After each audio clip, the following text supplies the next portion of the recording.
Oi, pessoal, caiu de novo, né? É que é tão bom assim estar conversando com vocês, é tão bom explicar, é tão bom passar conhecimento, interagir com vocês, né? Vocês estão percebendo que às vezes eu fico parando aqui um pouquinho a live para ler os comentários de vocês, as perguntas, para tirar todas as dúvidas que surgirem. Isso é muito bom, né? Porque a gente vai trocando conhecimento, a gente vai aprendendo mais dessa forma. Então, assim, caiu, vamos fazer mais uma live, tá? Para concluir, para sanar, tirar todas as dúvidas de vocês e assim a gente aprender, né? Para que a gente consiga desenvolver as nossas atividades com os nossos pacientes com excelência, que eu sei que vocês serão futuros profissionais excelentes. Então, assim, o máximo de conhecimento que a gente puder passar para vocês, pode ter certeza que é isso que a gente está fazendo aqui, é essa a nossa missão. Então, vamos continuar interagindo aí, tá bom? Rai, no instante passa. Tô aqui tentando olhar, monitorar o tempo para que a live não encerre antes de eu avisar vocês. Mas assim, tá uma conversa tão boa que a gente acaba esquecendo realmente do tempo. Vai passando rápido e quando vê já acabou. Mas vamos continuar, tá bom? E essa assim, essa interação com vocês vocês estão interagindo muito aqui, para mim é muito bom, acaba sendo não se torna uma aula monótona. A gente vai trocando conversa, experiência e assim a gente vai aprendendo mais, né? Então vamos lá, vamos continuar. Então, como eu estava explicando para vocês, aqui ó, as bolsinhas, as bolsinhas de ar que a gente tem lá no final da nossa traqueia, que é chamado de alvéolo, onde ocorre a troca gasosa, né? Onde há a passagem do oxigênio, né, para dentro dos pulmões e a saída do gás carbônico, né? Aí acontece na pneumonia, quando ocorre um processo de infecção dentro do pulmão, chamado pneumonia, aí acaba acontecendo isso aqui, ó. Um acúmulo de secreção dentro dos alvéolos. Então, esse acúmulo de secreção, ele vai ocasionar em dificuldade respiratória, dificuldade de troca gasosa. Então, por isso que o paciente fica cansado, né? Fica com muita dificuldade de respirar, porque há muita secreção dentro dessas bolsinhas que não era para ter, ó. Das bolsinhas que é chamada de alvéolo. Então, há uma dificuldade muito grande para a troca gasosa.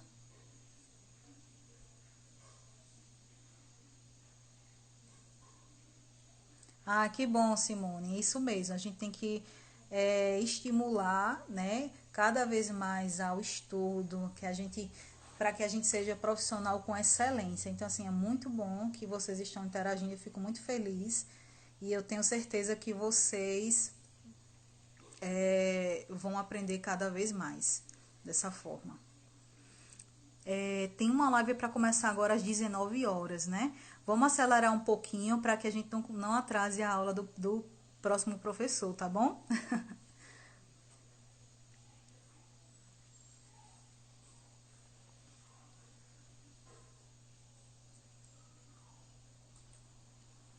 Sintoma comum, né, da pneumonia, febre alta, tosse com secreção purulenta, né?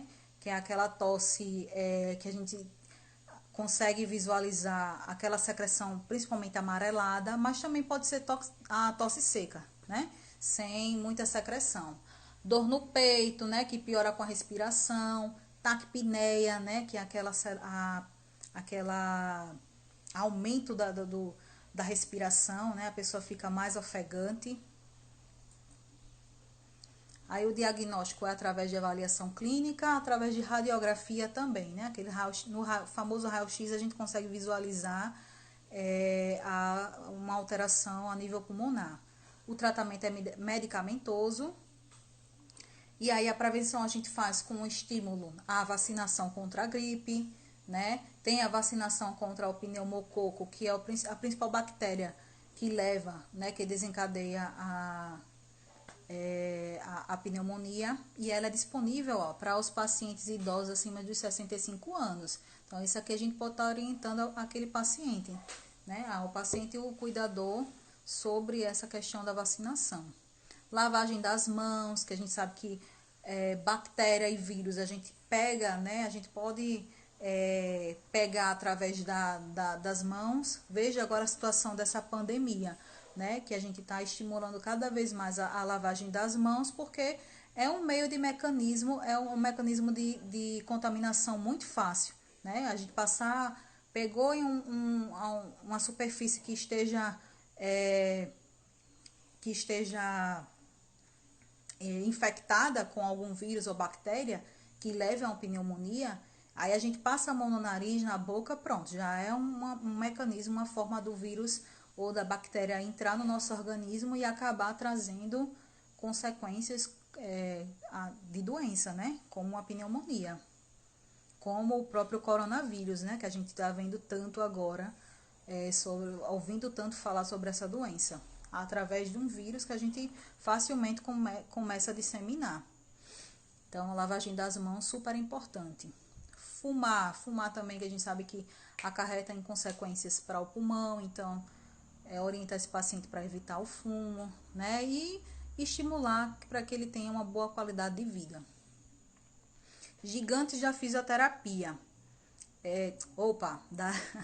Lá vai eu voltando para fisioterapia. Desculpa aí, gente. Os gigantes da geriatria. Geriatria refere-se ao paciente idoso, né? O paciente que a gente trabalha na terceira idade. Instabilidade, falta de equilíbrio, e essa falta de equilíbrio vai desencadear as quedas, né? Se a gente não tiver os cuidados devidos e não der as orientações corretas, né?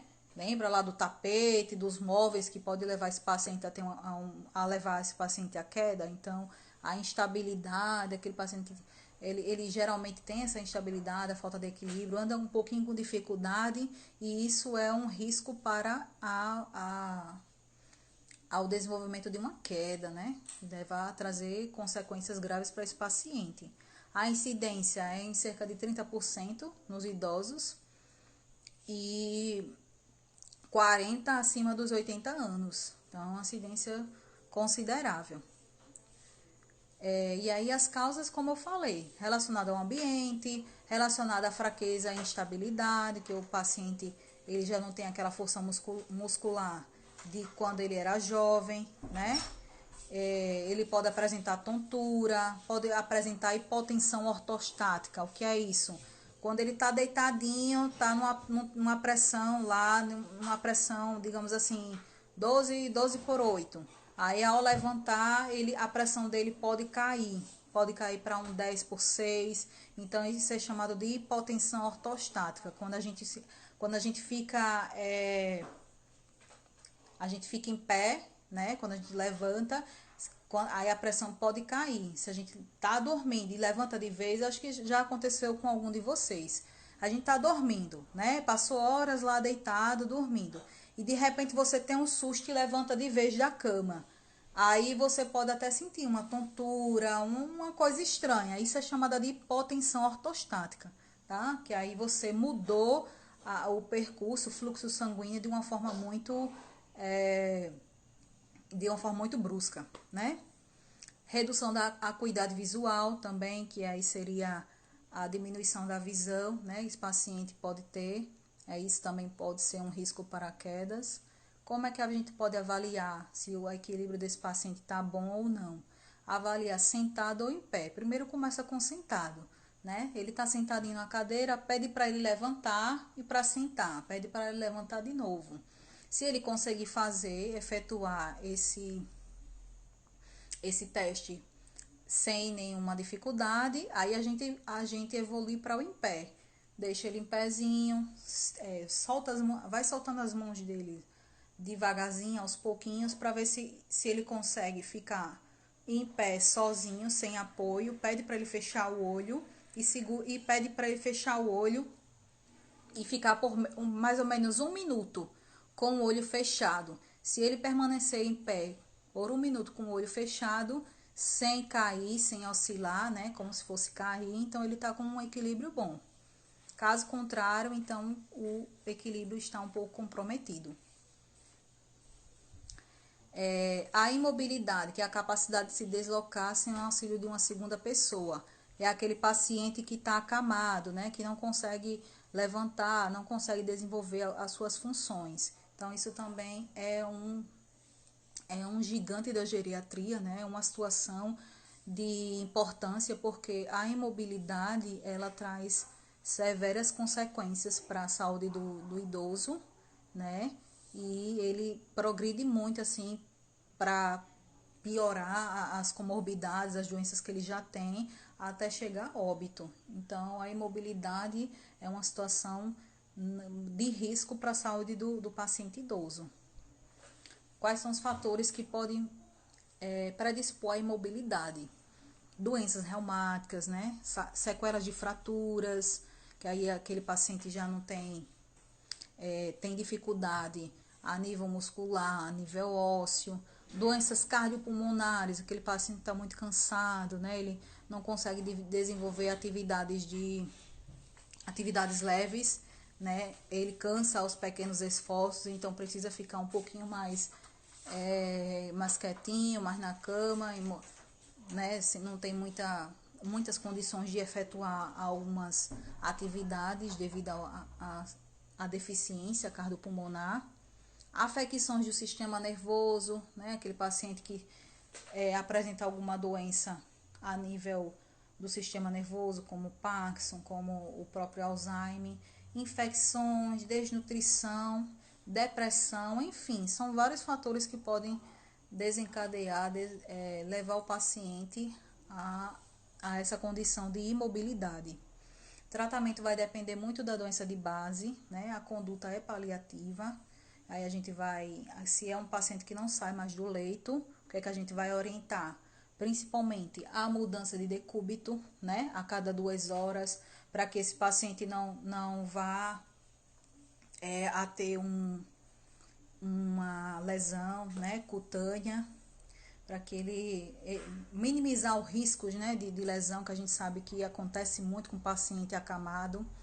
Posicionamento correto no leito, né, que a gente vai ensinar os coxins para que esse paciente fique corretamente no leito. O colchão, casca de ovo d'água, também pode ser um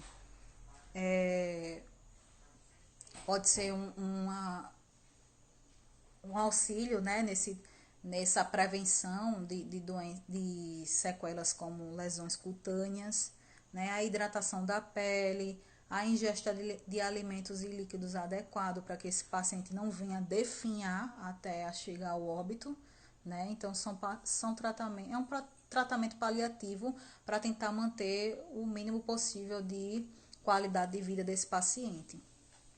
Incontinência urinária também muito comum na população idosa, né? Que aí é a perda involuntária da urina pela uretra, quando aquele esfíncter já está com um déficit, né? Ele já não consegue segurar a urina, a gente não tem esse mais, não perde um pouco desse controle, né? Da ejeção da urina. E ele vai afetar aproximadamente de 10 a 15% dos idosos do sexo masculino e 20 a 30% do sexo feminino, né? Sexo feminino acaba tendo uma incidência maior.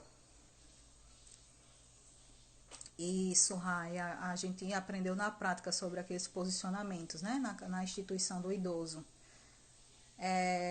Danos secundários ao parto pode levar à incontinência urinária, né? Um parto que tenha sido agressivo, que tenha causado alguma sequela a nível do sistema urinário, né? A obesidade também pode levar a esse tipo de condição, distúrbio neurológico, né? Como o próprio AVC que a gente viu, que pode ter essa dificuldade, né?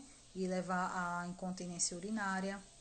Alterações na mobilidade, medicamentos, enfim, são muitos fatores que podem levar a esse tipo de condição, né? Insuficiência cerebral, que é a famosa demência. Quando ocorre uma disfunção de natureza crônica e progressiva, né, o paciente começa, isso é muito comum mesmo da senescência, do envelhecimento, que aí ele acarreta no declínio funcional e consequente da perda da autonomia do indivíduo idoso, né? O indivíduo idoso, ele começa a ficar sem muita condição de cuidar-se sozinho. Precisa da ajuda de uma terceira pessoa, de uma segunda pessoa, para que ele consiga manter a sua sobrevivência, né? A sua qualidade de vida, enfim. E a atrogenia, que é quando ocorre uma patologia, uma doença provocada por tratamento médico de forma errônea, né? Ou quando tem um acúmulo muito grande de medicamentos que podem levar a uma outra doença, né? Devido a esses medicamentos. E a gente sabe que os medicamentos, eles ajudam a melhorar uma patologia, mas podem desencadear outra patologia. Então, isso é chamado de iatrogenia. E aí, os cuidados que a gente tem que ter ao manusear os medicamentos dos idosos. Sempre lavar as mãos, né, para que não haja contaminação do medicamento. Conferir se o medicamento é aquele mesmo se é o medicamento que o médico recomendou para aquele paciente, se a validade está em dia, se a dose a ser administrada está correta, né? Não evitar ofertar o medicamento com as luzes apagadas, né, para a gente poder observar se esse paciente vai deglutir aquele medicamento de forma correta, se não vai ter engasgo, né, algum risco para ele. E aí, se ele é acamado, é recomendado elevar a cabeça do paciente para que ele consiga deglutir de uma forma correta, né, para que ele não tenha uma obstrução. E aí a gente vai sempre administrar o medicamento de acordo com a sua prescrição, né, para que esse tratamento ele seja eficaz.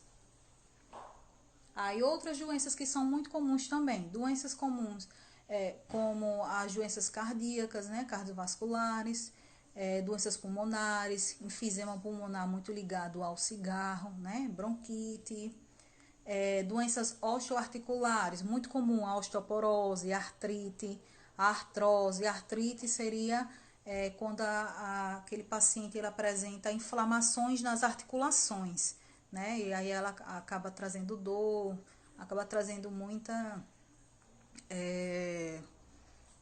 muitas consequências ruins para aquele paciente, que ele não consegue desenvolver suas atividades normais porque tem muita dificuldade. As articulações ficam doendo, ficam rígidas. A artrose é muito comum também, que aí é quando a gente tem uma degeneração da cartilagem das articulações. Lembra que todas as articulações, a gente tem aquela esponjinha para que consiga absorver o impacto e que não haja atrito de osso com osso, né? Como eu expliquei lá na questão da vértebra, né? Para que não haja aquele atrito. Então, a artrose é quando a gente tem a degeneração dessa cartilagem de proteção e aí acontece esse contato de osso com osso que traz consequências funcionais, né, do paciente não conseguir desenvolver as atividades corretamente a nível articular e às vezes até sentem dor. Doença metabólica como diabetes, também é muito comum na velhice, né, no envelhecimento. Doenças de visão, como a catarata e o próprio glaucoma. A comunicação, ela tem que ser clara, né? Esse paciente é um paciente que às vezes ele está naquele processo de demência, não compreende direito, às vezes não está com dificuldade para ouvir, né? A dificuldade auditiva, então tem que ser uma comunicação muito clara e você tem que realmente passar o que é que você pretende fazer com ele, né? O que você pretende ofertar para aquele paciente, para que ele consiga compreender e consiga aceitar, tá? O que você está propondo de tratamento, de acompanhamento para ele. A facilitação na comunicação, ela é facilitada através das frases curtas e objetivas, não precisa você passar um período inteiro conversando para poder explicar para aquele paciente. Então, tem que ser bem claro e bem objetivo, né? Falar num tom claro e alto. Alto porque geralmente o paciente idoso, ele apresenta uma dificuldade auditiva, né? Como a gente já viu. Evitar a infantilização, né? De achar que o paciente idoso, ele deixou de ter sua dignidade, se tornou criança e é totalmente dependente de outras pessoas. Não, trata aquele paciente como uma pessoa que entende e compreende o que você está propondo para ele, né? E que não trate ele como se ele fosse uma pessoa inútil, que não tivesse capacidade de compreender as coisas, tá? Tem que tratar aquele paciente da mesma forma como você trata todos os outros pacientes, tá bom? Claro que é um pouco mais, que exige um pouco mais de paciência, né? Que a gente sabe que o idoso, ele às vezes fica um pouquinho mais chatinho, um pouquinho mais abusadinho, a gente tem que ter realmente paciência, muitas vezes porque aquele paciente, ele tá passando por um processo de doença, né? Um processo que não está sendo muito bom para ele, e aí acaba realmente ficando um pouco mais chatinho, um pouquinho mais sem paciência, e a gente tem que ter esse olhar, né? Voltar esse olhar para ele e entender que ele precisa de assistência, uma assistência humana, né? Humanizada, e, e que ele não está agindo daquela forma porque muitas vezes ele quer, porque realmente isso ele vem sofrendo tantas consequências, tantas coisas que a nível psicológico também, né, que aí acaba se tornando uma pessoa um pouquinho mais resistente, mas com paciência a gente chega lá, né? Uma vez você conquistando aquele paciente idoso, para sempre ele vai ser seu paciente, tá? Eles são muito fiéis. E a gente também tem vocês, técnico de enfermagem, né, futuros técnicos, vocês também podem e devem ter essa visão de tentar levar essa mensagem de promoção de saúde para esse paciente, né? Que quanto mais ele tiver uma vida ativa, né, que ele consiga executar atividades do dia a dia sem a ajuda de outros, que ele tente, que ele até conseguir. Então, assim, isso tudo vai trazer consequências para a saúde dele, né? Para que ele tenha uma qualidade de vida melhor. Porque velhice não quer dizer que velhice é fim da vida e sempre tem que ser com muita doença. Não, a gente não é mais isso. A gente está vendo que a expectativa de vida aumentou, né? A nossa população idosa está cada vez mais aumentando.